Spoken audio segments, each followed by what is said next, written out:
It is my pleasure to welcome you all to this conversation tonight with Stanley Fish. This is part of an ongoing series of conversations that we have been having here at Amherst College for the last couple of years or so.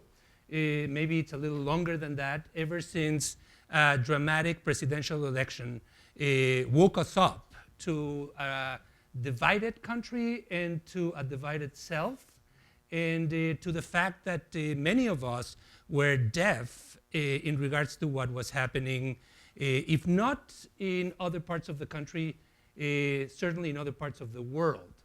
There was an invitation by a series of alums to engage in conversations within the college and the college communities, that is the 5 colleges and other undergraduate and graduate students, the faculty and the administration, and essentially with the community at large, with the larger population, on the various and opposing sides of the divide, inviting us to be able to listen to those that don't have or share our ideas, and instead of reducing them to stereotypes or ignoring them because they speak in ways that we do not, do the opposite and bring them in to that kind of dialogue.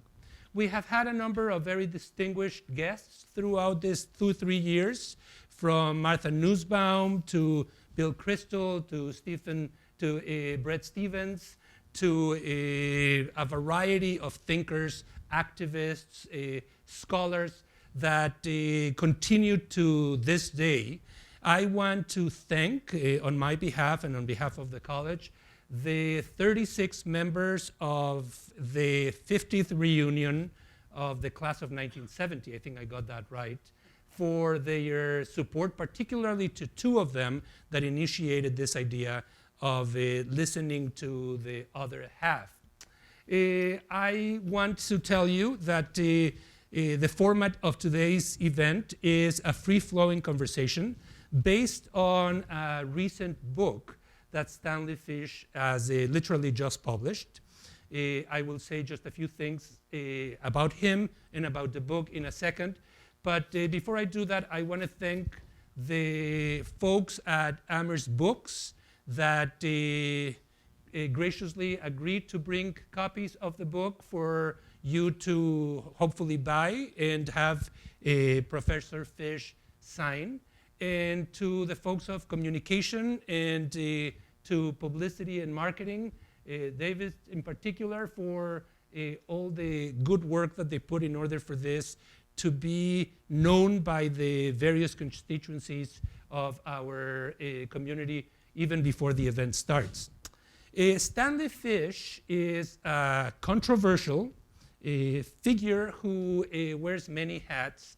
He is a legal scholar, he is a literary critic, a scholar of Milton, who within the university has played a variety of roles. He was for a number of years at the University of California at Berkeley. He was also at Johns Hopkins. He is distinguished professor at Florida International University, right now a named chair, a distinguished professor, and he is a named chair visiting scholar at Yeshiva University in New York this semester.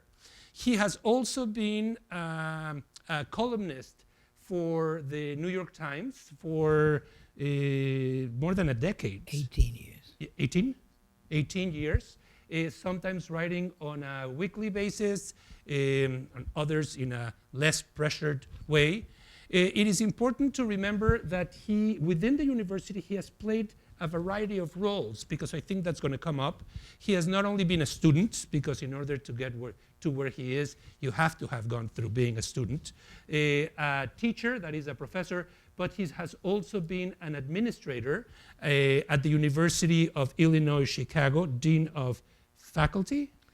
Dean of Arts and Sciences. Arts and Sciences, which will probably come up in several moments during our conversation in his critique of the role not only professors and members of campus communities do, but also in responses that we get from the administration. I generally believe that the back of a book, the blurbs, as we call it in publishing, is really publishing marshmallow. You get friends of yours to say nice things about you. But in this book, the first, how to think about hate speech, campus speech, religious speech, fake news, post-truth, and Donald Trump. The most recent by Professor Fish, one of more than a dozen. There is a blurb that comes from the New Republic that I thought it would be a good idea to start with. It says the following: a scholar thrillingly authoritative, wholly convinced, giddy with aptitude. Fish isn't only one fish. Fish is, in fact, a whole school of fish. Fish, the lawyer and dean. Fish, the columnist and cultural critic. Fish of the right and Fish of the left. Fish, the philosopher and polemicist and pundit. Fish has written on virtually every vital cultural issue. You are not obliged to agree with him, and you are not obliged to like him. But if you care about the enlarging necessity of contest in cultural discourse, then you are obliged to read him. I want to start, Stanley, with... Let me just rest in that for a moment. Come on. You don't get that every day. That's right. The school of fish sounded like Dr. Zeus talking about talking about Professor public intellectual. I want to start with being this public intellectual, but also positioned in the academy as you are, with a recent op-ed piece that you published in the Wall Street Journal, maybe not a month ago. 2 weeks, actually. 2 weeks ago, in which you talk about being invited and then disinvited from Seton Hall. Yeah. And you say that you were not censored, the gist of it. We have invited you and not yet disinvited you here. So I'd like to start with this sense of what does it mean to be disinvited, and why isn't that censorship? Well, I was disinvited. I was called by a faculty member, also an administrator, who told me that the Seton Hall University was about to inaugurate a new president, and that as part of the ceremonies, they wanted a series of lectures mocking the occasion, and I was being invited to give the first one. And I said, fine, but it depends on the date and whether or not my schedule can accommodate it. This gentleman told me that he would get back to me in 2 weeks or 3 weeks with a couple of dates, and he did, but not to give me dates, but to tell me that the invitation had been withdrawn. Mm. I asked why, and he said that a committee, which did not meet in person but its members communicated with one another via email, had decided that mine were not ideas that the Seton Hall community should be subjected to. So we had a brief conversation. He was extremely embarrassed. Interestingly enough, he insisted that the invitation that he had issued to me over the telephone had been authorized by the provost, and that she had, in this case, decided that this particular battle was not one she wanted to take on, which as an administrator, I fully understand a decision like that one. You know, I'm going to save my energy for whatever it is that I believe is crucial to Seton Hall University. Either having Stanley Fish here or not having Stanley Fish here is not crucial to Seton Hall University, and I think that's absolutely right. She has subsequently apologized, and I met with her last week, and I was given an entirely different version of the story, and I don't want to make a judgment between the two versions. I'll leave them with you. She told me that it was an instance of signals being crossed.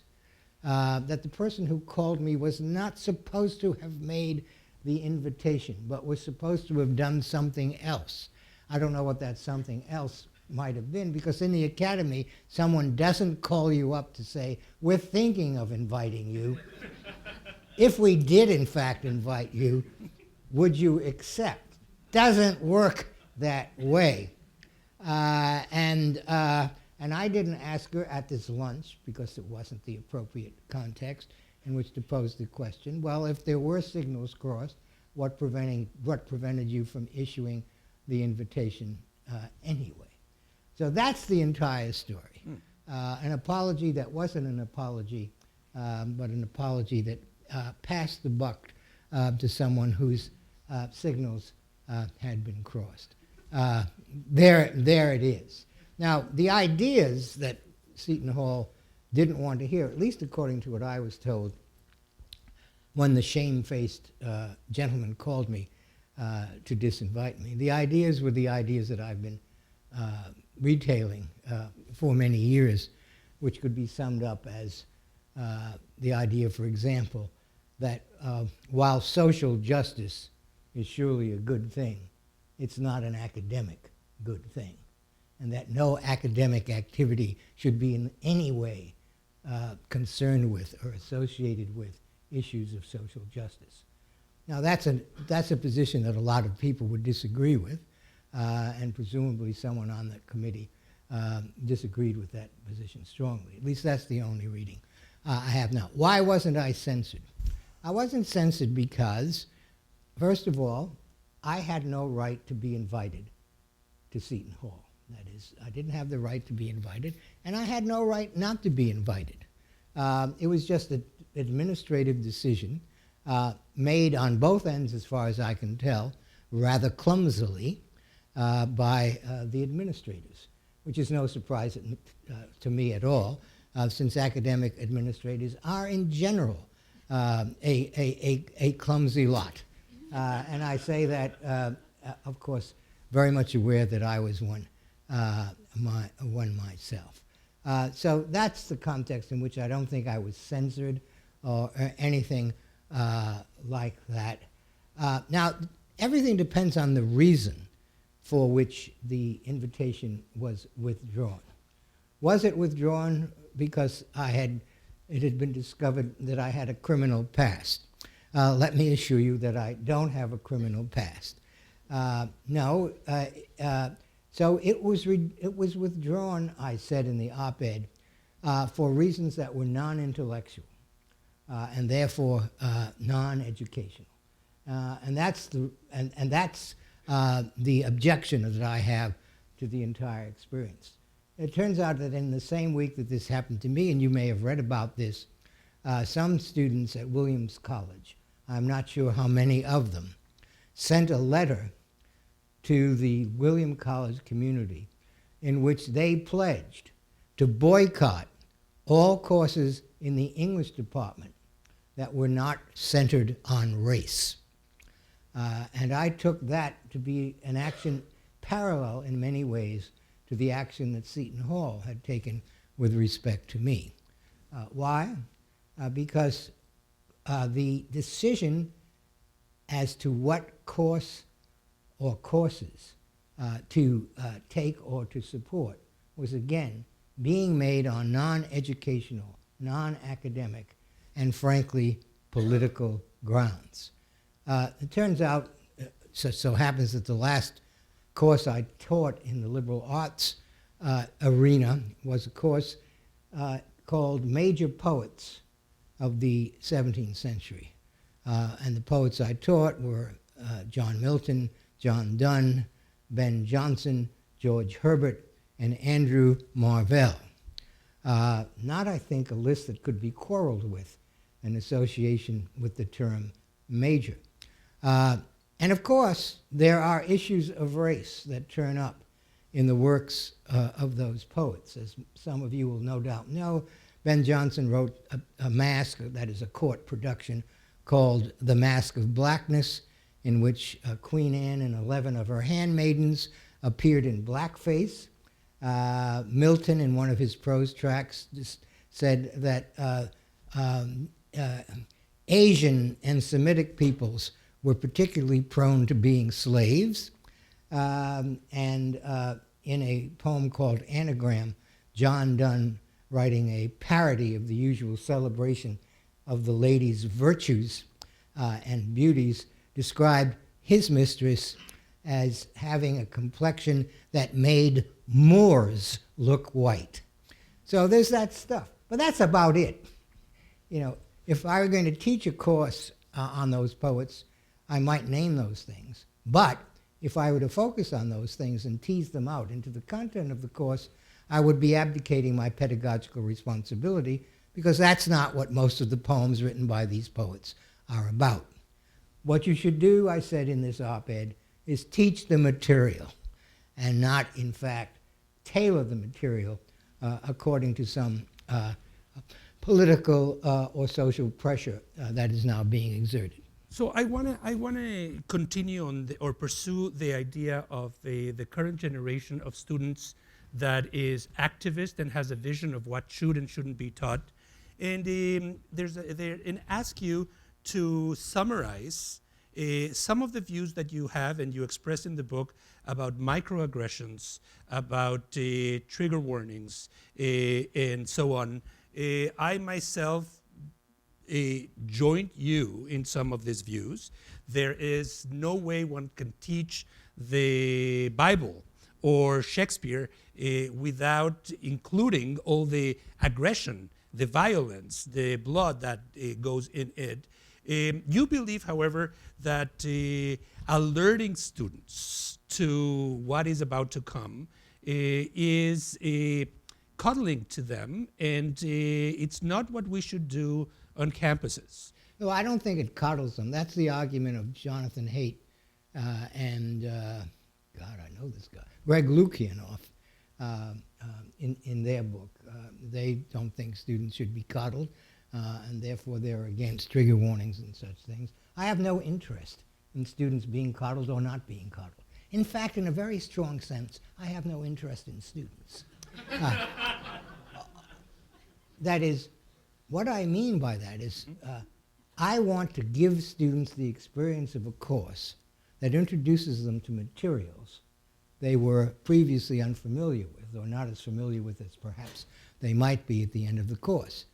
To put it in its maximal form, I want to teach a course such that the students who take it could, if they decided to, turn around next week and teach it. That's my goal. Now, what the sensibilities of my students are, what they are feeling, what their inner lives are like, how many grandmothers have died during the semester. There's the 3 grandmother rule that you know, that you tell your students only 3 grandmothers' deaths per semester as an excuse. I couldn't care less about that. I'm only interested in putting these materials on the table, whether I'm teaching poetry or more often these days teaching cases. In a course on, let's say, the 2 I teach most often are jurisprudence and religion and the law. So I'm interested in putting these materials before the students and joining with them in an attempt to analyze what's going on and atomize the structure, the history, the tradition, do some comparative work. How is this done in other precincts in other countries and stuff like that. That's what I do in class. That's what I assume everyone does in class. That's the only thing you should do in class. Now, occasionally, it might be the case, as it was this semester, that something occurs to you and you say it. I was teaching a course called Law at the Movies this semester, and one of the movies I showed, and then we discussed, was the movie The People versus Larry Flint, which is about pornography and about a famous Supreme Court case, Hustler versus Falwell, which I happen to believe was incorrectly decided. But that's a whole other set of questions. But I told the students before they saw the movie that this is not only a movie about pornography, it's a pornographic movie. And I thought, they should know that. But that's about it. So that would be the limit, I suppose, of my activity in the way of issuing trigger warnings. Behind all of this is a more basic point. Do students have rights? The answer to that question is a flat no. Students don't have any rights. They certainly don't have a right to participate in their own education. They certainly don't have a right to choose or monitor the materials being offered in a course. Now, of course, there are some instructors who, in fact, do give students that right. I am not one of them, and I look askance at those instructors who do, but that's the instructor's prerogative. Students have one right that I would be willing to stand by, and that's the right to competent instruction. And by competent instruction, I mean, first, instruction given to you by someone who is aware of the present status of the field or discipline, whatever it is, who comes to class prepared, who creates a syllabus and a series of readings that in sequence illustrate and lead to the exploration of the large issues that are the content of this subject matter, whatever it is. If you're not getting that as a student, and in fact, if you're getting rather some instructor who comes in and tells you what his or her political views are, or anything in that direction, then you're not getting competent instruction, because you're no longer being instructed by a professional academic. You're instructed by a political agent, which you never want to experience. Do you include political views in your classes? Of course. Political views, any view can be brought into the classroom so long as it is interrogated in an academic way. Including yours? And, well, I don't bring my views into the classroom in a direct way.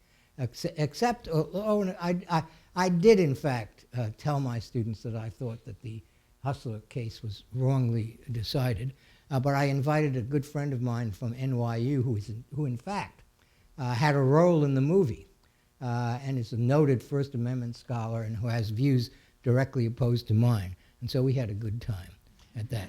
Can I ask you, I'm going to pursue that topic of rights on campus and outside, but before I go there, could you offer us a diagnosis or an explanation, Stanley, of why the current generation of students has the values that it does and it presents and fights for those values in its own way? How has, in how many years have you been teaching? 56. And how has the Was it student 57? How has One this- of those incredible numbers. the student body changed in that incredible number of years? Well, what's happened is that the student body, at least some of them, not all of them, some students have stepped into the role that was always there, but was usually occupied in past generations by the church, by donors to the university, by parents, by legislatures. And that role is the role of attempting to take over the university or the university space and make it reflect their values and concerns. The academy has been fighting back against such attempts at hostile takeovers for a very long time. It is the reason, for example, that the American Association of University Professors was formed in the first 2 decades of the 20th century.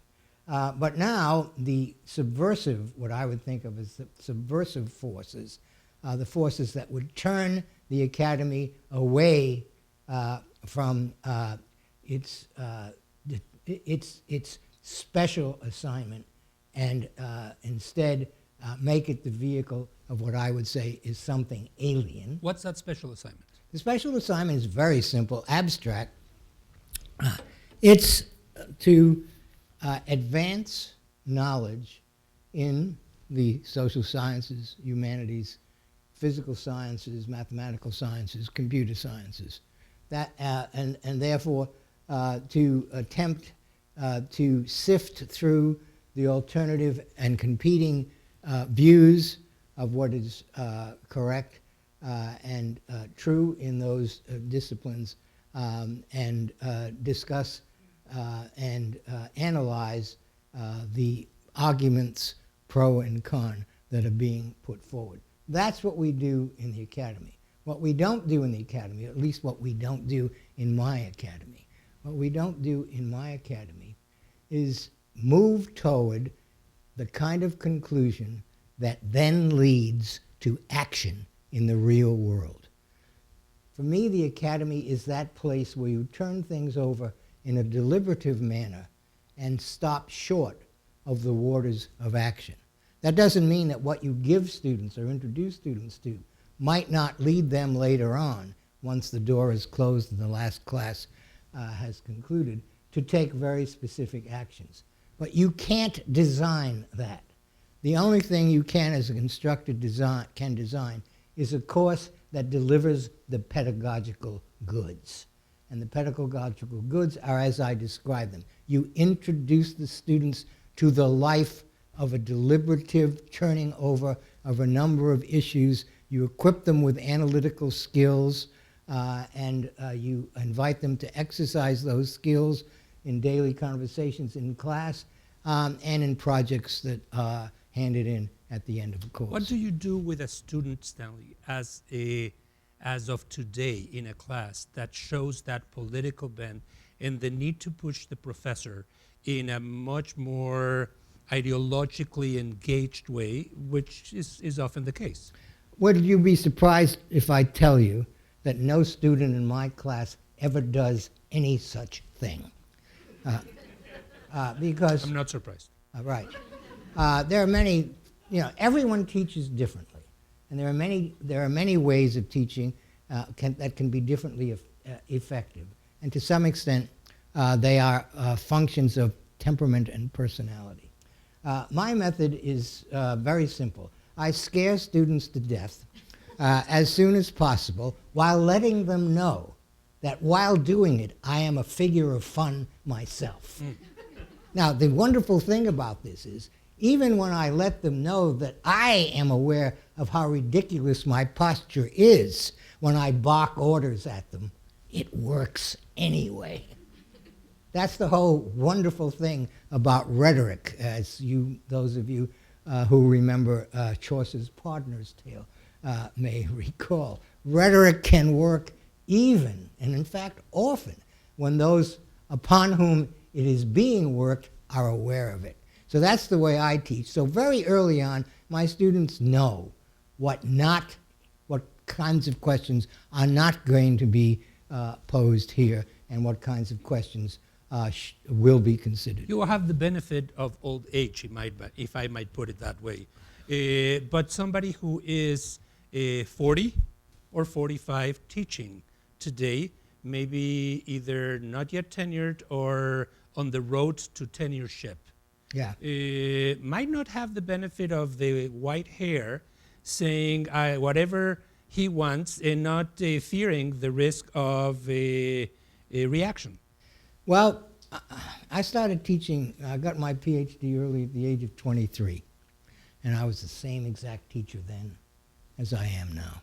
And since I was teaching graduate students from the beginning, I was fortunate enough to have that experience. Many of the students that I was teaching were older than I. Didn't make any difference. Didn't make any difference at all. But I don't recommend this method to others. So let's take the hypothetical of a teacher who is not me, which we may perhaps, thank God, are many.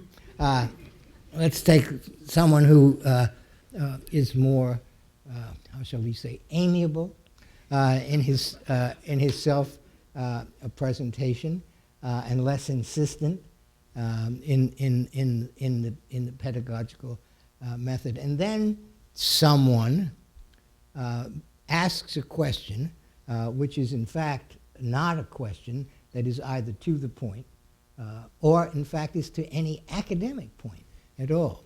At this moment, perhaps, and only at this moment, the phrase teachable moment, which I utterly despise, comes to mind. You can take advantage of that. I mean, if you can do it artfully, and you can say, well, that's an interesting question, and it's an urgent question. That is, the questions that students ask that don't belong in the classroom, nevertheless, can be and often are urgent questions. So you say, look, that's an urgent question.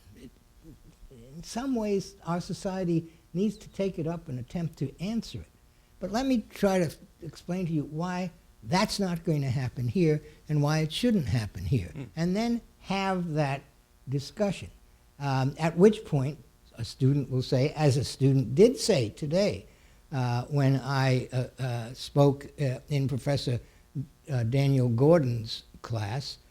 Daniel is a professor of history at UMass Amherst, as many of you will know, and a student raised the question, actually the question that you raised. Well, aren't there many politically charged topics that come up in classes, and are you going to ban them all? To which my answer, of course, is I'm not going to ban any of them. I'm just going to insist that you interrogate them in an academic way. So that conversation can occur, and the point can be made perhaps in a more useful way than the brutal way that I usually employ. Can you tell me about a teacher, not a professor, Stanley, a teacher that you had in your early years that is utterly unlike you, but had a deep influence in the way you think? That's a hard one, because to my knowledge, I'm sure this is finally not true, but I don't know the truth is, I've not been a disciple of anyone. On the other hand, I do remember two teachers very well. One was my high school teacher in English, a woman by the name of Sarah Flanagan, who was rigorous and no nonsense, and was the first person who said to me when I handed in something, she said to me something like, well, you're pretty good at this.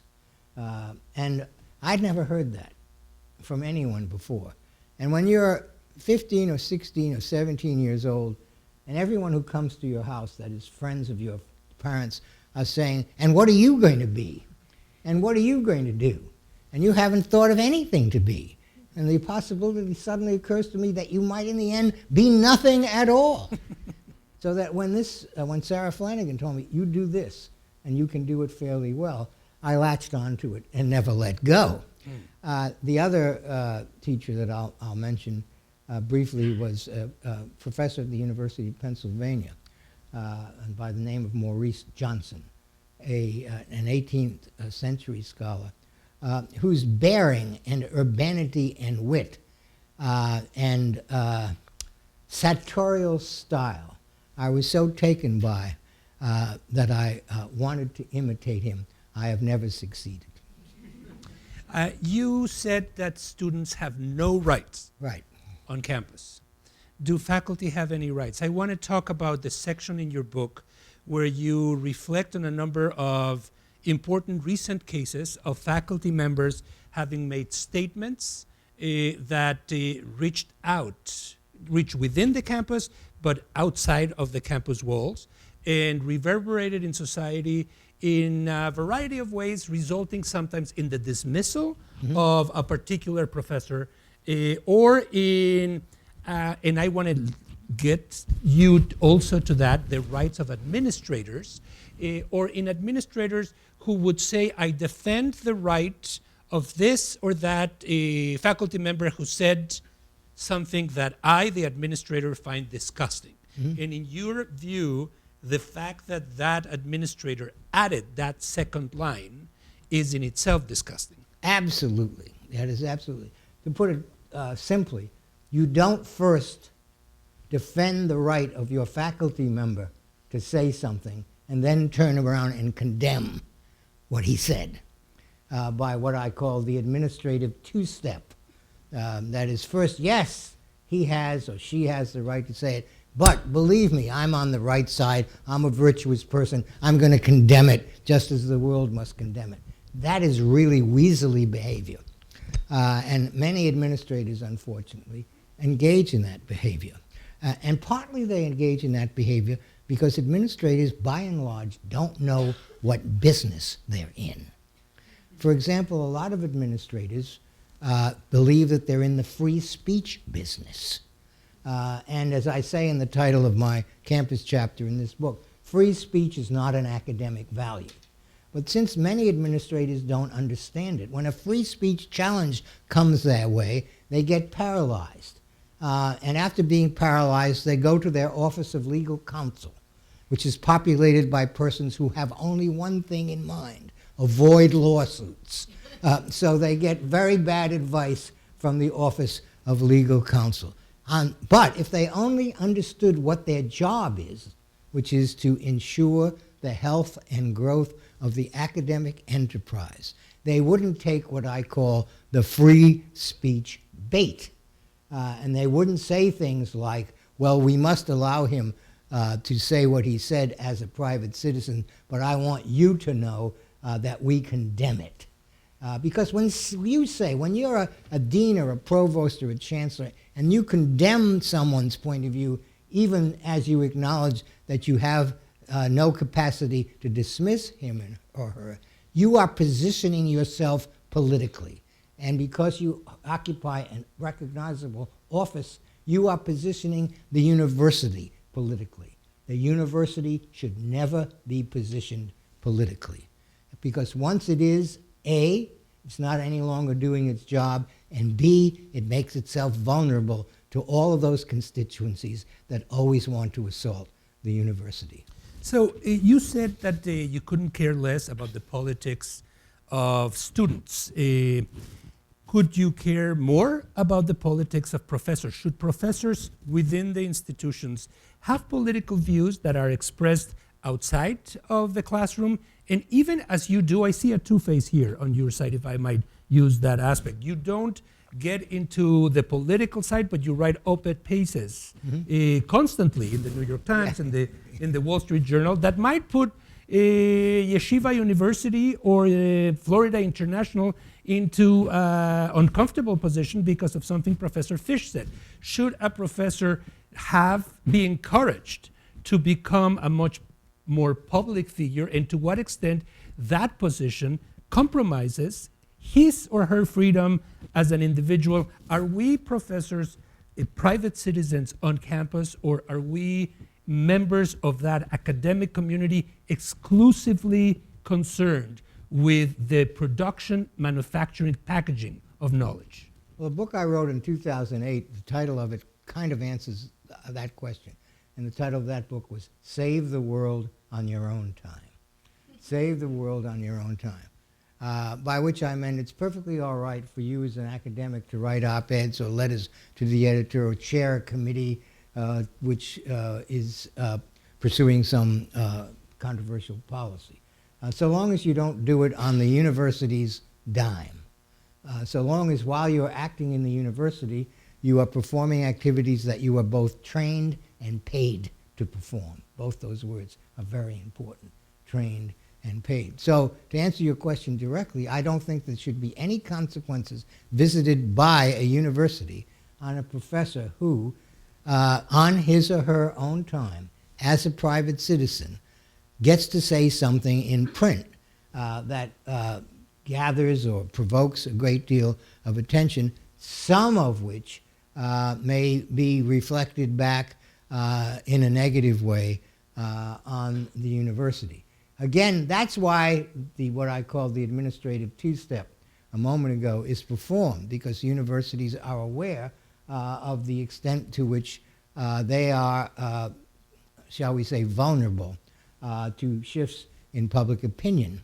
And they wish, quite understandably, to push that vulnerability, or to minimize that vulnerability, rather, as much as possible. So that while I understand administrators who quickly condemn the speech whose protection they have just announced, I believe that it's a very bad thing for them to do. But of course, I've already said that. Look, there's a case that came up, some of you may have seen it last week, the University of Indiana. A faculty member by the name of Eric Rasmussen, who's, I think, in the business school and perhaps also in the Department of Political Economy, has a private server in which he says things like African-American students shouldn't even apply to first-tier institutions because They don't have the capacity to do the work required there. He asks a question rhetorically in an essay he wrote, "Are women ruining the academy?" And he gives the answer in the title, "Probably."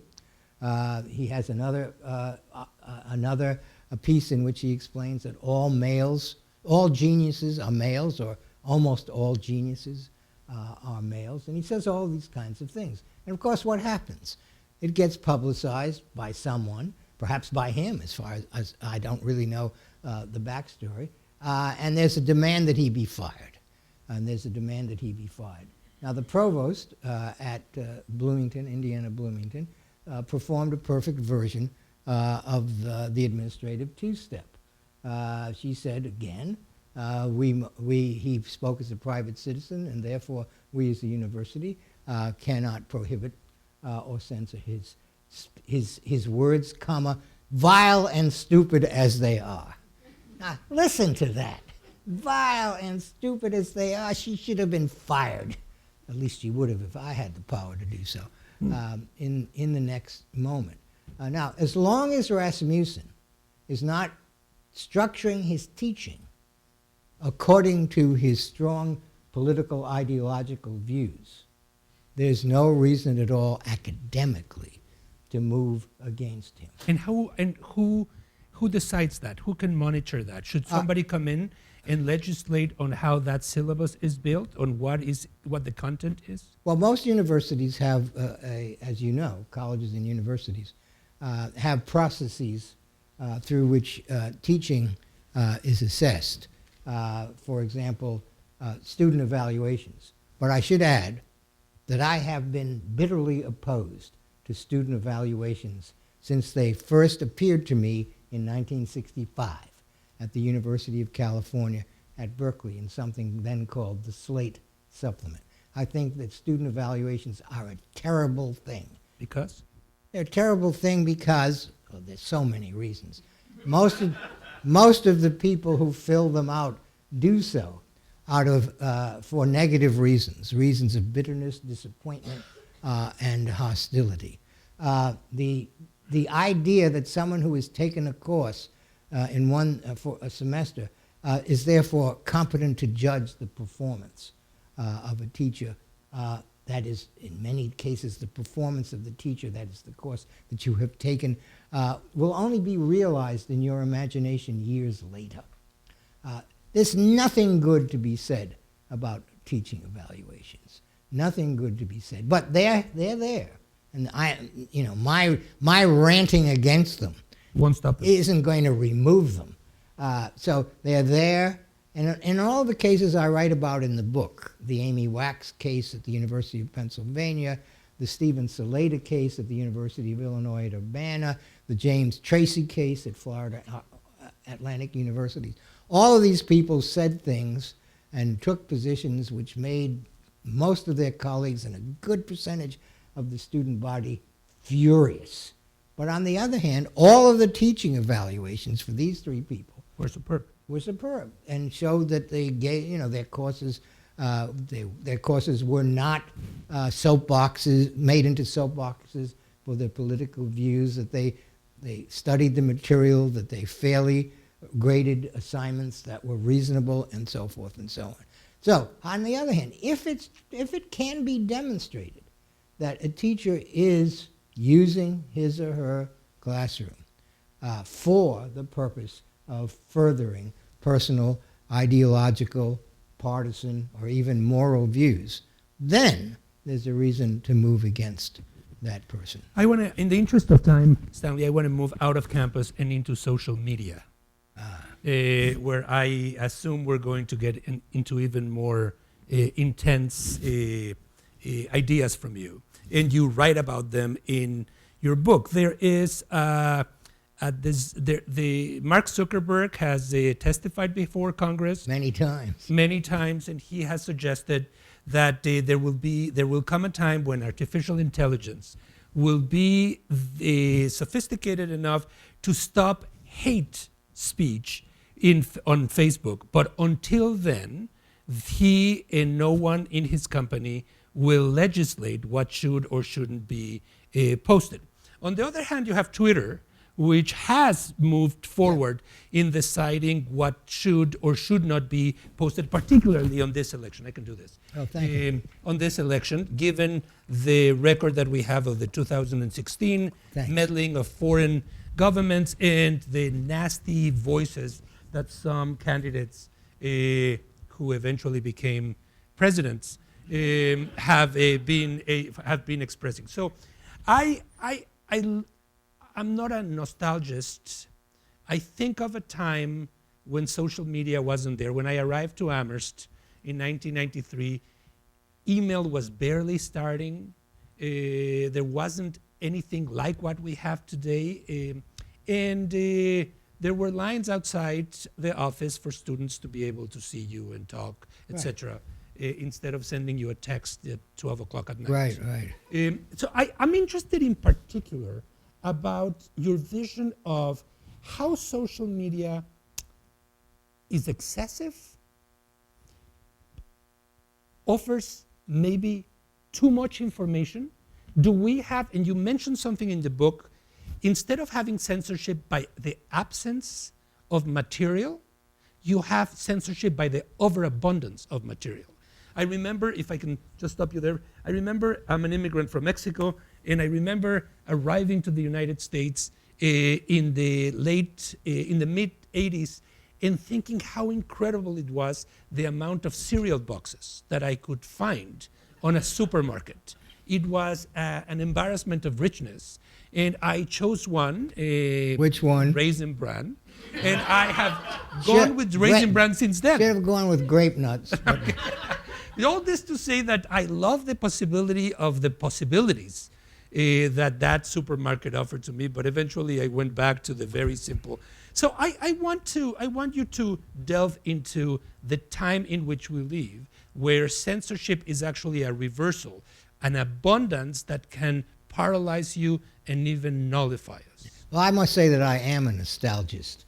I long for the days when there were 3 television networks and other antediluvian features of life. But the question you pose is a serious one. And all of the questions that you pose, of course, are serious ones. The answer requires me to identify what shall we call it? A repeated mantra or affirmation that often accompanies celebrations of freedom of speech. And that is that the more speech, the better. The more speech, the better. In First Amendment law, as some of you will know, this view, the more speech, the better, is famously represented by 2 statements made by Justice Brandeis. The first statement is that sunshine is the best of disinfectants, by which he means that if bad ideas or pernicious ideas, dangerous ideas are let out into the world and into the light of day, daylight will show us what they are and they will wither away and die. And as I say in my book, the only counter-argument to that is all of recorded history. Because exactly the reverse happens all the time, which isn't necessarily an argument for censorship, but it certainly is an argument against what I think of as the totally unfounded optimism of a statement like sunshine is the best of disinfectants. The other statement is very much the same of Brandeis's.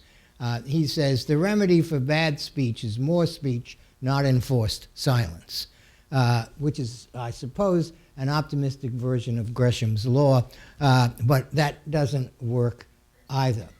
The internet has, in effect, given us a technological realization of the marketplace of ideas.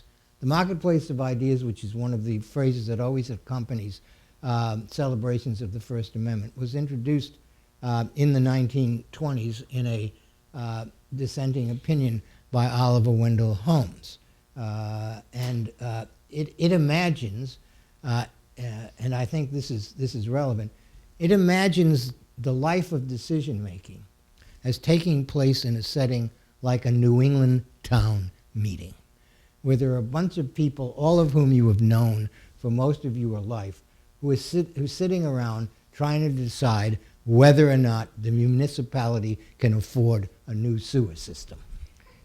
That's the model. That's the model underlying most ACLU type celebrations of the First Amendment. But when the marketplace of ideas becomes populated by billions and trillions of ideas without any mechanism at all for assessing them or judging them, then we don't have that kind of town meeting scenario. We have something much more insidious. The villain here, well, that may be too strong a word, which is why I was searching for another, but I didn't find it. The villain here is the idea of transparency. One of the worst ideas in the history of the world, transparency. Anyone who's ever been married knows that.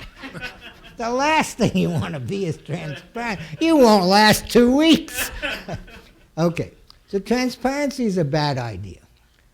What transparency advocates, and Zuckerberg is one, and Jack Dorsey used to be one, and several of the other CEOs used to be. The transparency is, the people are beginning to see that transparency isn't all that it was cracked up to be. But one of the polemics that comes along with transparency is that if, in fact, we can remove from our interactions with data gatekeepers and filtering mechanisms that are provided by experts and or long-established institutions, we will come closer to knowing the truth, because the data then will come to us unencumbered by any process of selectivity performed by so-called experts.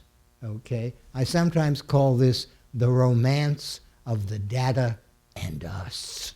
You know, kind of moving out into the sunset, just us and the data. But here's what really happens. If, in fact, you remove gatekeeping mechanisms, if you no longer are interested in regulating the flow of data, or the flow of speech, as it might be, which are two concepts that often belong together, and you remove all of the gatekeepers, what you will have, especially in the internet era, is millions, indeed billions, of pieces of data, unrelated, each of which is unrelated to anything, and each of which is making its claim to be absolutely true and relevant. Because once you get rid of all the regulating and selecting and the gatekeeping and the filtering, you have a world in which information just lies around, billions of pieces of it, like pieces of Lego, waiting for some troll or predator to arrange some of it in a narrative that can do some form of insidious work. And we know that that's exactly what's happening. So we don't want transparency because this is what it leads to. And you don't want the mantra of the more speech, the better, now pursuing us into the internet era. It simply isn't true. The more speech, the better. It's, as we say, false. I want to pursue that thought, but I want to bring an image here that might be useful. I teach a course on selfies. And the different on what? Selfies, you know. You do? I do. And they let you. And they let you do it. Here at Amherst. Wait a minute, who is responsible? Come on, let's have a committee. Let's. And I ask the students. You know, there's as you know, a proliferation of selfies. The connection between the selfie and the self-portrait. Have you taken a selfie? I've taken many selfies. Never took one myself. All right. So I asked the students if their generation, given the amount of selfies that they take, is more narcissistic than the generations that have come before. And one student answered, it's not that we are more narcissistic, but we have the means to express that narcissism thanks to technology in ways that the previous generations did not have. The question that I have for you has to do with the thermometer of hate, so to speak. Is there more hate in the world because of the channels? We're talking about hate speech, one of the topics of your book. Is there more hate in the world because of the channels to express it, be that social media in all its varieties? Or it has always been a constant. One of the things that you always say in your book is that fake news, and we'll get there in a second, fake news, there's nothing new about it. Fake news have been fake news for a long time. So the amount of hate speech has been constant throughout history, but we're now capable of registering it, to monitoring it, maybe without the censors or the authorities that you're talking about. Is that the case? Well, it's no longer localized. I would agree that, hate speech and hate, the aversion that we all feel in a variety of ways toward the other, that's always been a feature of human life.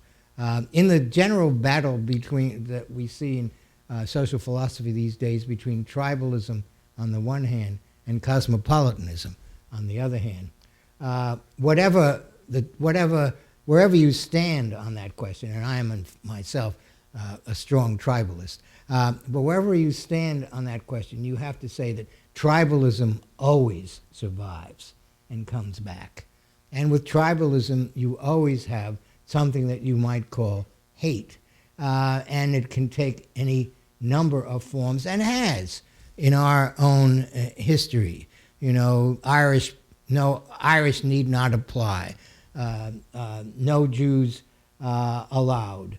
I walked daily when I was a kid in Rhode Island past a country club, not a country club, a beach club rather, this was on the beach, that had a policy that no Jews were allowed. And one day, I was about 13 years old, I decided I would go into this beach club, which didn't have armed guards or anything. So I went into the beach club and wandered around, and very shortly someone came over to me and said, "Are you a member?" And I said, "Yes." And then he said, "And what's your name?" And the only thing I could think of was the name of a friend of mine. I said, "Harvey Goldman." You were thrown out. Yeah, that was the end of that.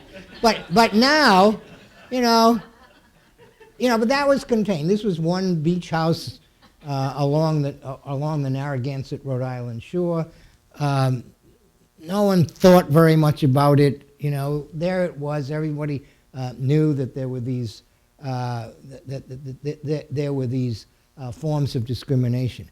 But now, as your question suggests, not only do they have more than a local habitation, they have a universal habitation, but it's apparently very easy to set up websites that present to the waiting world or to the innocent world your forms of hate. Before I go to the next point, why didn't you use your name? Why did don't you use know. a friend's name? I mean, Stanley Fish also sounds Jewish. Yeah. Does it? I don't know why. I just don't. I just thought, well, I shouldn't tell them who I am, so I'll think of some other name. And that was the name that popped into my head. Let's call it a failure of the imagination. Is Trump a failure of the imagination too, or a triumph? Oh, well, Trump is a triumph of a certain kind. No, I mean this. I write in one of my chapters. Well, actually, Trump is a recurring figure in almost every chapter. Yeah. In this Some book. outrageous things are said in there. And I don't say any outrageous things about Trump, because this is not an anti-Trump book in any way. But what I do try to do in one of the chapters is analyze Trump's success as a political figure, especially with respect to the kind of speech he engages in, because this is a book about speech. And what I came up with the term to describe and perhaps account for the success Trump has in certain ways and with certain populations. And what I say he is perfected, and when I say perfected, I'm not necessarily saying that he has done this through deliberative thought. It may be instinct, it may be a combination of the two, something that I call principled irresponsibility. Now, what is principled irresponsibility? Most politicians, that is almost all politicians except for President Trump, have at least a minimal concern about reconciling what they say today with what they said yesterday, and perhaps with what they said last week or last month. But he has no interest. And they are called to account on that matter. Trump is interested in only one thing, and that is the moment, the rhetorical moment, the moment in which he's putting someone down or giving them a nickname or retailing a conspiracy theory that he's picked up from some source, and then he just uses that and gets out of that moment and then goes into the next moment, in which he might perform in ways that entirely contradict the performance of a moment ago, but has the same effect. So in a way, Trump is kind of like a super Cartesian. He invents, like the French, he invents the world, not every morning, but every minute. The Trump world is invented every minute. Now, the unfortunate thing for those who wish to oppose him is that when he does this, they respond by making arguments. Or they respond by saying, well, you said X a moment ago, but 2 days ago you said Y. They haven't yet figured out that that's not the game he's playing. And they're still playing the old game, when you're accountable for what you said and you supposedly have to have an argument or a reason for having said it. This has nothing to do. So long as his opponents are still operating on the basis of old rules and protocols that he has left behind, they will always be behind him. And by the way, I see no sign that any member of the Democratic Party or any group of Democrats has in fact fashioned a way to either counter this, because by and large they haven't recognized it. They're going to lose again. Do you believe that Trump is not an exception, in that after him, whenever that happens, we go back to the prior status quo? Or do you think instead that Trump, as you said, presents new rules of speech, new rules in politics that inaugurate a new way that from here forward will be the status quo? Well, Trump, as many before me have said, participates and participates strongly in something that has been happening for at least the last 50 years, and that is the expansion of executive power. A colleague of mine at Cardozo Law School by the name of David Rudenstein has written a very good book called Deference, massive detailing of the ways in which the judicial deference especially, and also legislative deference to the executive has in effect created what George W. Bush, actually it wasn't George W. Bush, but his advisors were calling the unitary presidency. And we now have the unitary presidency being put forward in the current context of the impeachment hearings. Also, the unitary presidency was a part of Richard Nixon's rhetoric when he was in the course of being impeached.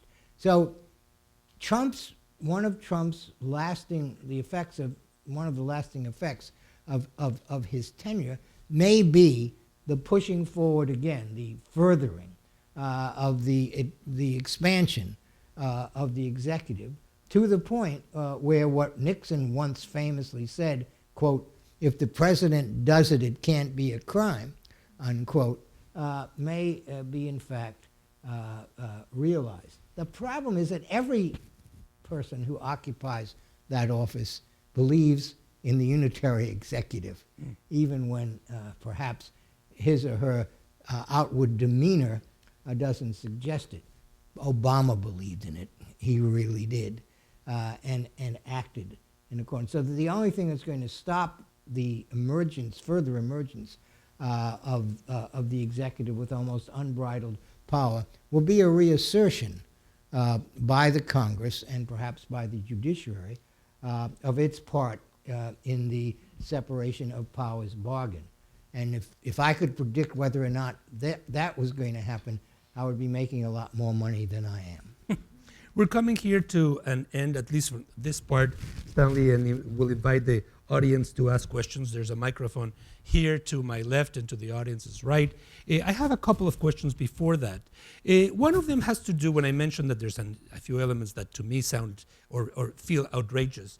They are less really to do with Trump in your book than with the way you present certain arguments, and that is the statement of you have been accused and you have always insisted, probably inefficiently because you keep on being accused, that you are a relativist, and that all that is connected with postmodernism in one way or another. There's a moment in which you talk about how Trump said that his was the largest crowd ever in the history of America. And there was a reporter who described this, a reporter that said, well, but the photographs show that is not the case. And then he said, well, but this was information. Eventually went down to this was information given to me. Right. But then you stop that paragraph and you say, well, let's analyze this. And probably it could be seen as being a truth. What if there were no other events or the weather was taking place in such a way that given this particular moment compared to others, it was the biggest crowd? That seems to me totally illogical.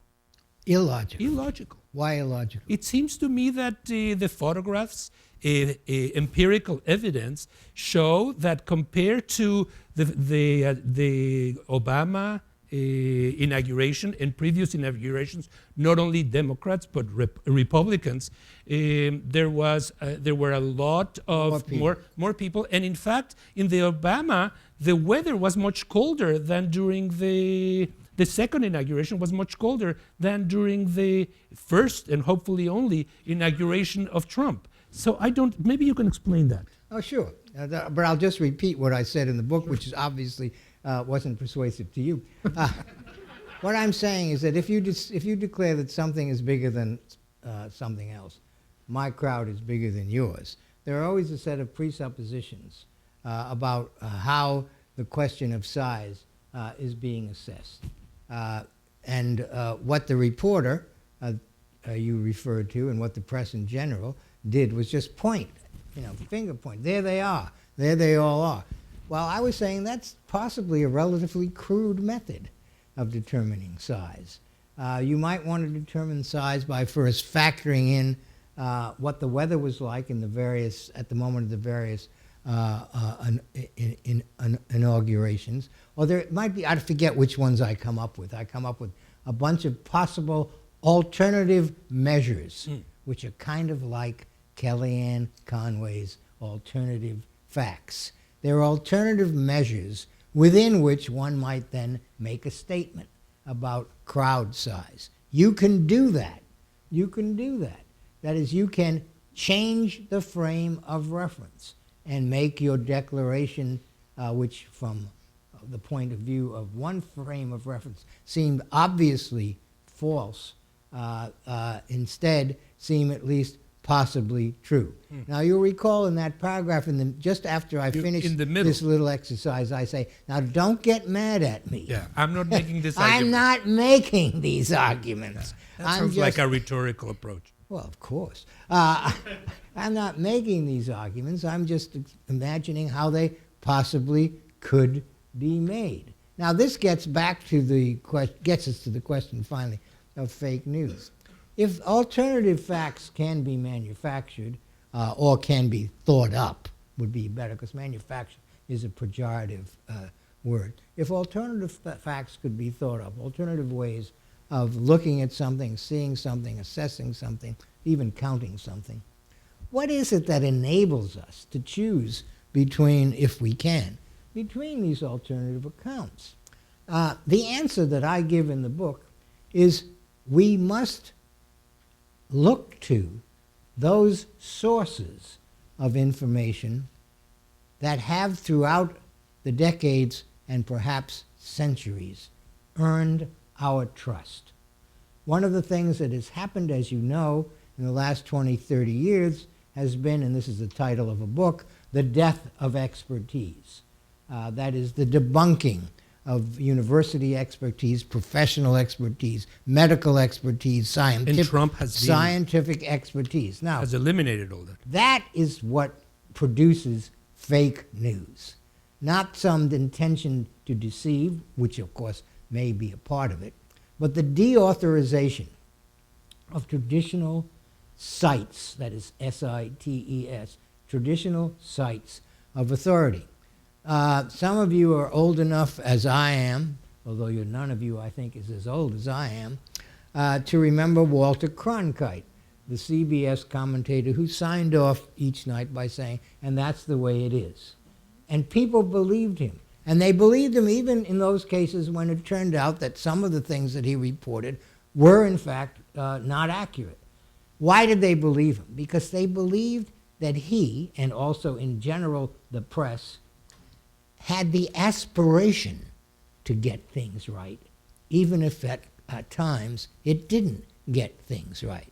The difference between, I think, news that is fake and news that you might rely on is the difference between sources that don't care whether or not the facts are as they are reported, and other sources which have the aspiration to in fact, report on what is actually the case. Are you advocating, or you believe, Stanley, that we can go back to a time when there is one anchor in one channel that delivers the news, given the fractured, compartmentalized, multi-layered, polyphonic society in which we live? Very well put.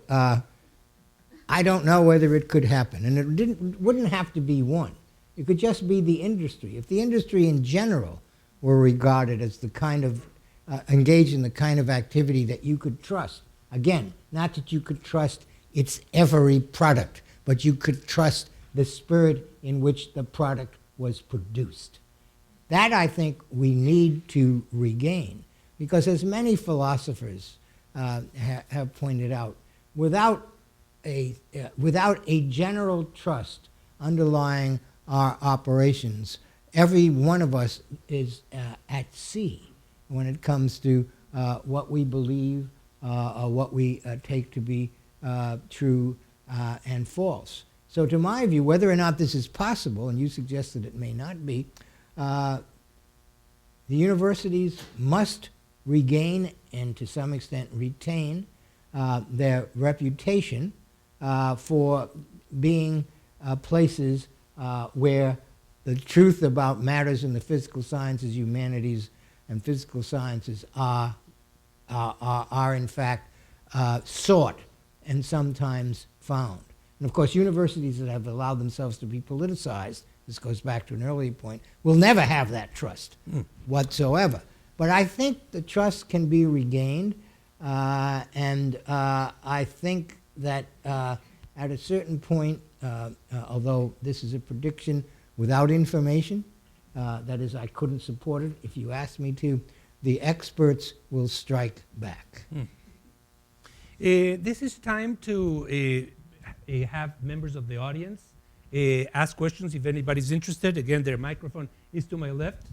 Richard, if you want to come here, I want to ask you, as Richard is making his way in front of everybody, if there is, if you could say that that was my last question to you, Stanley, that free speech is more at peril, and that maybe has already been undermined by the way your argument is built in this book. In an age of fake news and alternative facts, where a teenager in an Ohio basement can make a statement that takes as much validity as a scholar coming out from any university, because it is presented in that marketplace of ideas that is the internet. Are we to be worried about the state of the freedom of speech today when compared to the civil rights era, the Civil War period, and so on? Well, I might quarrel with the assumption behind your question. My argument in this book is that free speech is the source of our problems, or at least of some of our problems, and it's not this thing that we should protect. First of all, as I argue here, free speech is not a distinct philosophical thing. It's a doctrine made up of a bunch of rhetorics that figure and operate differently in different contexts. As I said many, many years ago in another title of another book, there's no such thing as free speech. There are free speech platitudes, free speech slogans, which do rhetorical and political work. The over-evaluation of free speech given to us by the American Civil Liberties Union and others is, I think, responsible for the inability of many to deal with a world in which their supposed Eden has arrived, and there is more and more speech. And then it turns out that more and more speech, the mantra, the more speech, the better, is in fact not true. I would hope that that would lead to a reevaluation of the kind that we see often in European countries and in Canada, but not here, where the value of regulated and curtailed speech, of speech that has been vetted, is asserted above the value of the non-entity called free speech. Please. Yes, thank you. I wanted to address the question of the classroom and the question of politics in the classroom. I'm not sure the ideal of a sort of non-political teacher is really possible or desirable. So, for example, I am one, so I'm possible. I may not be desirable. I mean, in the sense of universally the case. I mean, for example, I can understand someone teaching a course on general relativity and having strong political views that have nothing to do with what's being taught in the class. But suppose someone is teaching a course on the French and Russian revolutions, then one might it might be desirable for the teacher to express the political position, and for the students. When I read books on those subjects, I want to know what political position they're coming from. And even in the case of the natural sciences, I mean, one of the examples I can cite is the question of the Big Bang Theory. I mean, one of the people who propounded it was a Jesuit priest, and a lot of the discussion, which was eventually settled on empirical grounds, was also formulated by the sense that it possibly suggested a theistic creation narrative. Right. So my question is, why wouldn't you necessarily want a teacher who said, I'm going to teach this subject, particularly in, say, history or philosophy or maybe even economics, and this is my point of view on it, and you can reject it or not, but that's my point of view. I really dislike that position. That is, it's the position in which you think you have insulated the class from politics of a certain kind by being upfront and honest about your politics.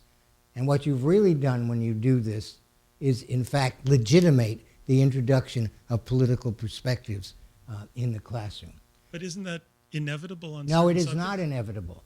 It's inevitable that political issues will be attached to the material that you study. But those political issues can be discussed in academic ways. And in my earlier book, Save the World on Your Own Time, I invented a very ugly word for how to do this. And what you do with any topic that comes into your classroom, political or not, is academicize it. And by academicize it, I mean detach the topic from its real world urgency, where there's a policy to be decided upon and an action to be taken, and instead reinsert the topic into what we might think of as academic urgency, where what you want to do is describe, analyze, compare, historicize, and all of those things that we customarily do in our classrooms. So again, no topic should be interdicted. There's no topic that cannot be brought into the classroom so long as it is regarded as the object of analysis and not as the object of either possible embrace or rejection. That's the distinction. That's the distinction. And it's easy. It's absolutely easy. I teach political texts all the time in courses on political theory, and of course political issues turn up in Supreme Court case, in every Supreme Court case that you can imagine. But when I teach these materials, and also in poetry, political issues are always turning up in the work of poets, both major and minor. But you can study them as opposed to using them as an occasion for making a decision about what to do in the world. May I ask a brief follow-up question? Of course. As an administrator, how would you deal with a professor who was otherwise competent but did introduce his or her political views? Fire him. Were you fired at any point? No. Because you didn't mix the text in the... Because I also scared administrators to death. Yes. Please. Thank you, Professor Fish. I'm sorry. Oh, I've recently been badly injured, so it's hard for me sometimes to turn around. But here I am. thank you. I'm especially interested in your thoughts on trigger warnings as kind of a application of how an institution like a university is involved with questions of free speech. And the instance you mentioned of showing a movie about pornography, which in fact was a pornographic film, I'm wondering what your thought was behind offering a trigger warning, so to speak, then, and if you could give an example of a situation when you would not provide a trigger warning and what differentiates. That's the only situation in which I provided something that might be called a trigger warning, and I didn't do it with the sense that I was providing a trigger warning. In my class, Law and the Movies, I hand out 15 to 25 questions that the students are to use as a guide when they watch the movie and think about it. And then each student has to pick one of the questions and write a brief 1 page, 1.5 page paper every week. The first question that I put on my on the question sheet for The People versus Larry Flint is The People versus Larry Flint is not only a movie about pornography, it is itself pornographic. And then I said, is this something for which we should criticize the director, or can you think of ways of defending the director's choice to produce his film in this way?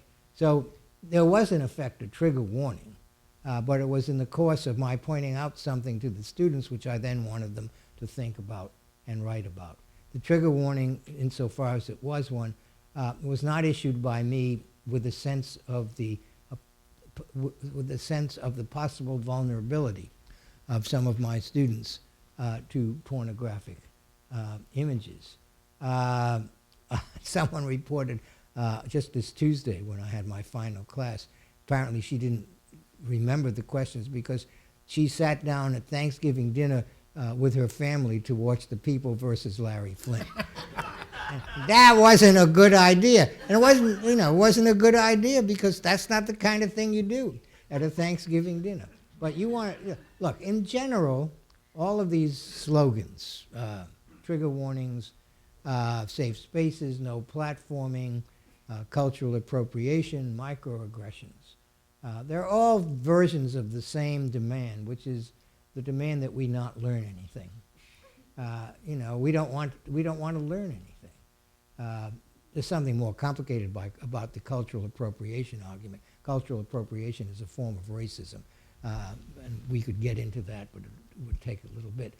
So I have no sympathy, as you can tell, whatsoever for any of these notions. Microaggressions, sure. I'm sure that I have microaggressed against a significant number of persons in this audience because of some things that I have said and the manner in which I've said them, at which point I'm tempted to, cite or quote the title of an old Eagles song, "Get Over It." So that's, you come into class, you take your lumps, whatever they are. I will say there was one point in my teaching career, this is long before any of this occurred, this would have been in 1984. I was teaching at Columbia, and I was teaching a course on Milton. And a young lady came up to me before the course started, and she said, "Mr. Fish, could I tell you about my religious convictions briefly?" Which she did, and identified herself as a member of a certain Protestant sect. And she said, "Is there anything that I might read in the poetry and prose of Milton that would be antithetical to my religious convictions?" To which I responded, "Yeah, just about everything." And she decided not to take the course. That was a perfectly reasonable thing for her to do. But does that answer your question? Thank you. Is that really a perfectly reasonable? In the end, knowledge doesn't take place. Well, it depends on the value you place on religious faith. There's a chapter, whenever I get interviewed about this book, no one ever talks about the religion chapter. And you haven't talked about the religion chapter. Religious faith is not like other things. To those whose lives are founded in it, they don't want to lose it. Let me give you a very quick example. It's my favorite case in law. It's called Mozart versus Hawkins. It was a case, I think, in the Fifth Circuit in Ohio.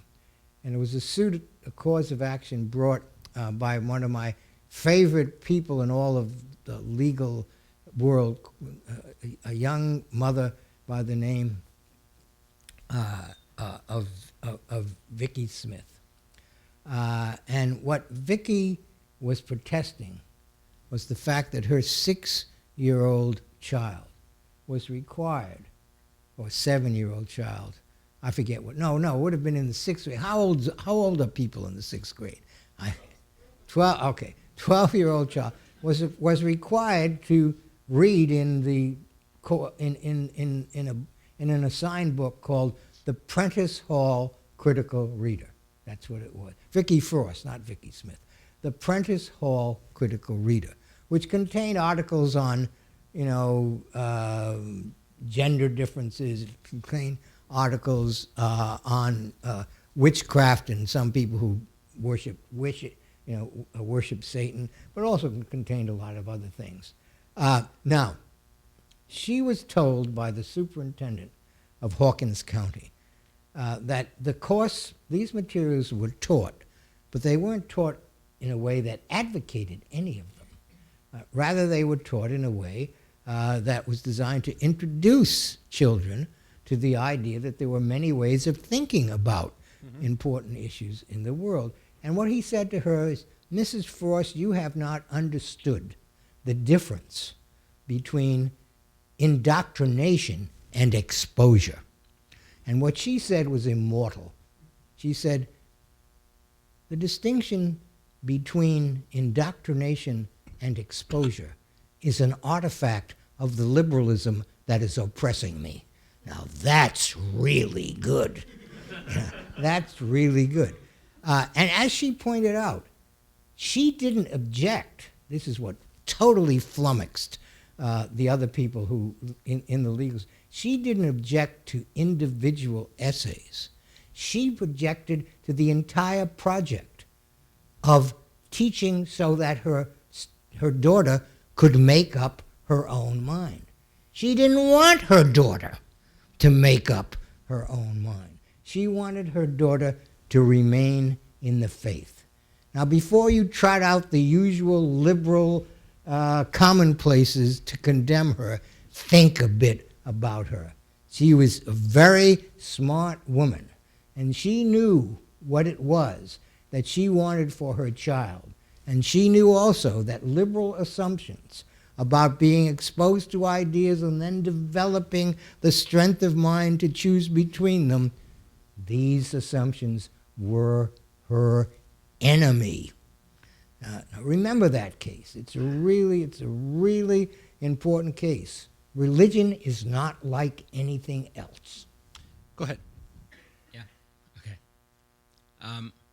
So I'm going to preface this question by saying I often, when I'm reading you the first time through, I either don't understand the argument or I think it's got to be wrong, and I reread, and eventually I have an aha moment.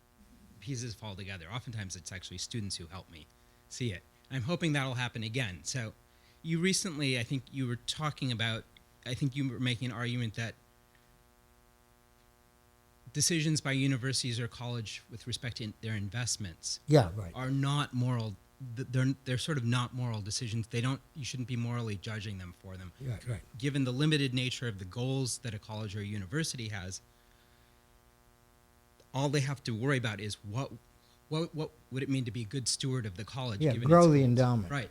And that struck me. I didn't understand that argument because, so let me just give you an analogy and tell me what's wrong with it. I'm a homeowner. As a homeowner, I want to be a good steward of my house. But that doesn't seem to me to let me off the hook when I'm making decisions about who to hire. Like, it doesn't let me off the hook if I decide to hire someone who treats their employees really badly, underpays them, even if their work's a little bit better than someone who treats their employees really great. It seems like I can't be morally indiscriminate about the means to my ends. It seems like moral judgment still has a place there, and why isn't that also the case with colleges and universities, even if it is true that they have the goals that you say they do? Well, I think the best answer to this was given, the best answer I've seen, was given by Drew Faust, who at this time was the president of Harvard University. And she was responding to the demands by some students, no doubt some faculty too, that the university divest itself of fossil fuel stocks. On the reasoning, and the reasoning is strong and powerful, on the reasoning that fossil fuels are endangering the environment to the extent that they perhaps are ultimately endangering the planet. And that's a pretty big argument, and not one easily dismissed, or not one dismissed at all. What Drew Faust said in a statement is that she was going to resist any effort to politicize the operations the operations of those who oversee the endowment. She said that's not their job. Their job is to grow the endowment so that we, that is Harvard, which only has about $128 billion or something, so that Harvard can better serve its educational mission. To me, that's absolutely right. That's absolutely right.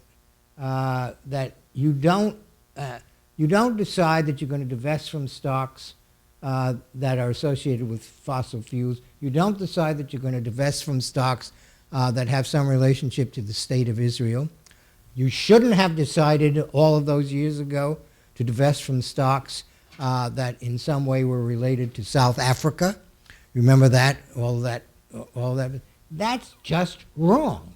And it's wrong because it's mistaking the nature of your enterprise. Right, but so I'm a homeowner. So I don't care. No, forget the homeowner analogy. But then you're not helping me. All right, okay. You said something in your example that the person who treats his or her employees badly still did a better job. You hire that person. So if someone says, look, you shouldn't have hired them, they're treating their employees really crummy, I say, none of your business, because my job is to be a good steward of my house. Absolutely. Who cares? Absolutely. Okay. Absolutely. So the argument is what I thought it was. But wait a minute. Next question. That's the moral argument. My argument is the moral argument. Yours is not. Next question. So when talking about speech on campus, you introduced the idea of the academic two-step, where some administrator defends the right of a professor or a group to say something and then condemns it. Right. So let's give the example of like a student newspaper, and a student has submitted an article that claims that the Holocaust never occurred. Mm-hmm.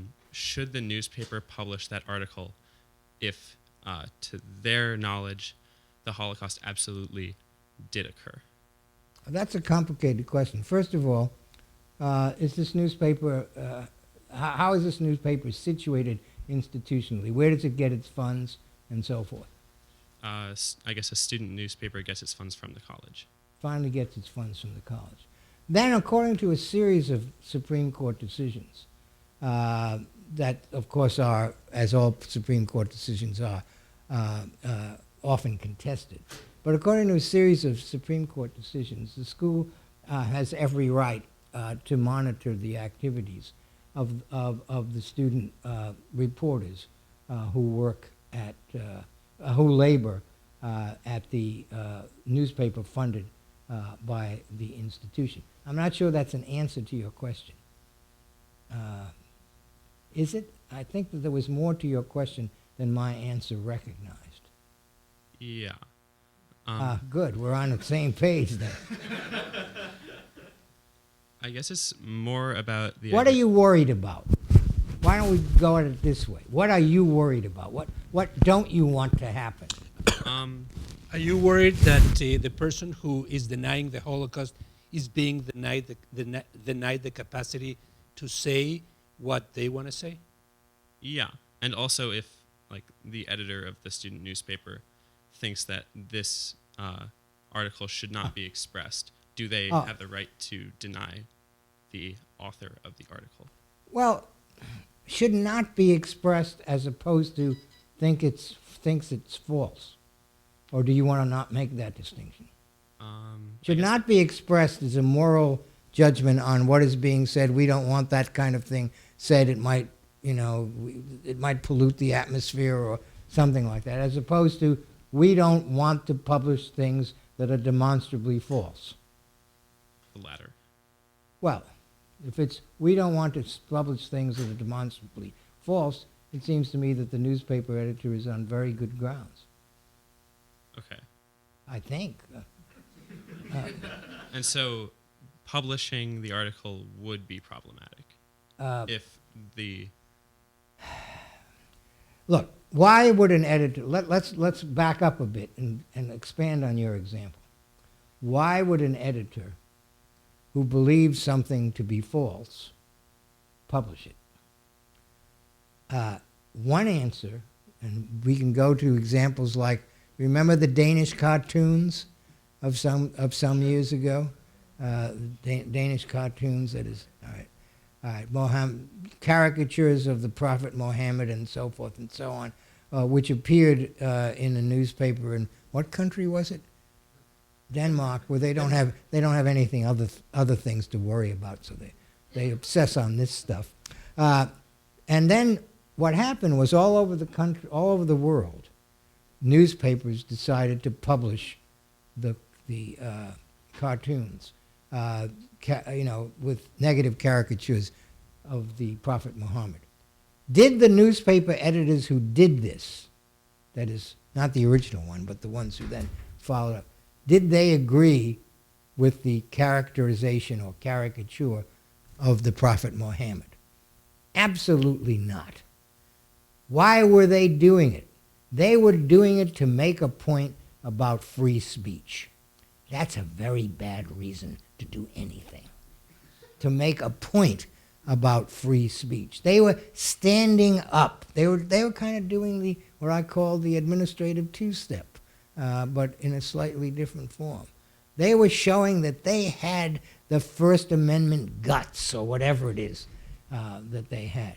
So if your editor of your student newspaper knew that this was false, or was going to publish it nevertheless, it's because he had some, what shall I say, glorified notion of the First Amendment, and regarded the doctrine of free speech as something like a theology.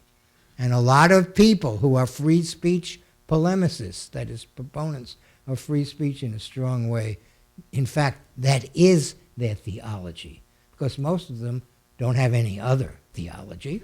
So that's the theology that they have. Is that enough? I know you're totally perplexed. I guess that If I were an editor and that thing came to me, I wouldn't publish it. Would you? no. All right, so we're in agreement. Perfect agreement. We are coming late, and we have time for one more question. Thank you. Thank you. Thank you for your question. Hi, Professor Fish. I read in Professor Shah's class a couple of years ago your book, or not your book, part of your book that you mentioned earlier, There's No Such Thing as Free Speech, and it's a good thing, too, which I think is a really catchy title, by the way. And I was wondering something about your view ever since I read that, and I'm glad to have the opportunity to ask you. Are you familiar with the now no longer used practice in Roman Catholicism of the excommunication vitandis? That is to say, also don't talk to them or read them? No, I don't. That, I think I may have, but refresh my memory or inform me, or both. Basically, the church identifies someone and says, okay, this person has met the grounds for excommunication, and we're going to apply this extra censor to them of also Catholics aren't allowed to read them or discuss with them. So the index of forbidden books. Pretty much, yeah. Okay. And one fairly common position to hold on this is that's bad because it limits free speech, it limits the circulation of ideas, that sort of thing. Based on both what I read from that book of yours as well as your example of the religious mother earlier, it doesn't seem like that's the position that you take, and I'm just wondering what position you do take. Well, first of all, I'm not a Catholic. So any position that I take is limited in its, I suppose, relevance and resonance by that fact.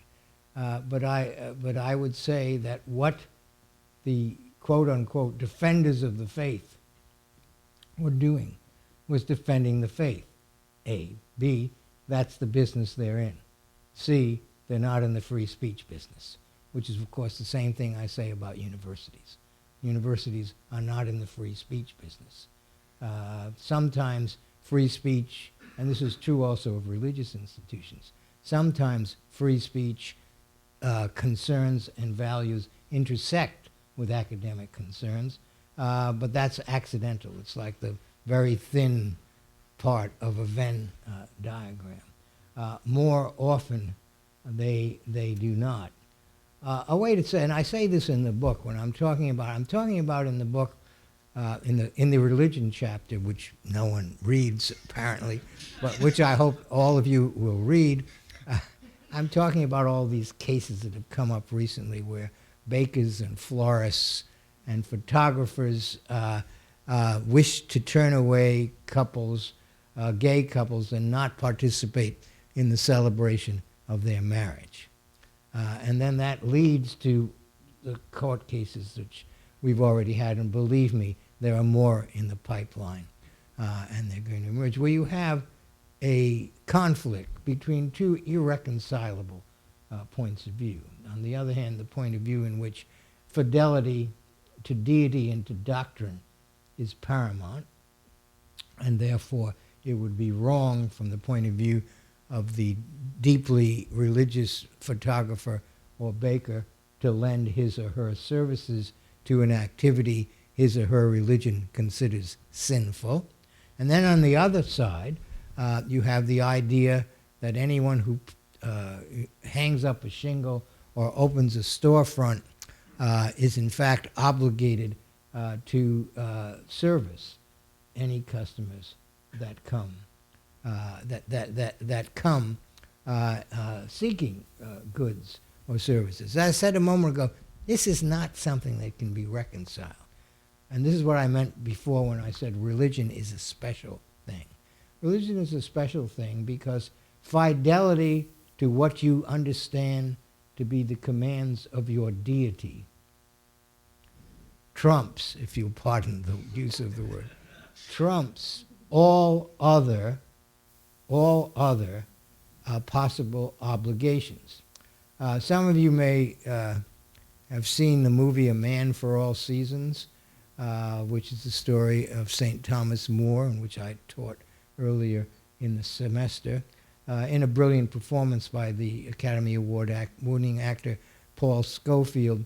Thomas More in this movie does his best to avoid the point where he has to choose between fidelity to what he takes to be the will and doctrine of God on the one hand, and fidelity to the legitimately instituted laws that Parliament has passed. He wants to avoid it, but finally he can't avoid it, and as the result of which his head is cut off. And again, it's not that religious persons of the kind that I'm discussing don't value respect for others or value the individual rights of persons no matter what their beliefs. It's just that the religious sensibility that I am discussing doesn't worship them. That is, religious persons worship God. They don't worship mutual respect or non-discrimination or any of those things. They worship God. And you can only understand religion if you, in fact, recognize that fact. If you, in fact, recognize that fact.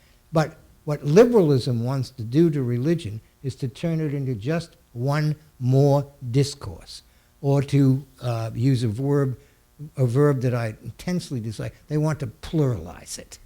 They want to make religion into just some other kind of discourse which has a claim to our attention, but not an ultimate claim to our attention. If a religion is a religion, the claim it is making on our attention is ultimate all the time. I want to go back to that quote from the New Republic. It is true, one doesn't need to agree with Professor Fish, but it is certainly worth listening to, be provoked, and run with one's own version of it. Stanley, thank you very much for coming. Thank you.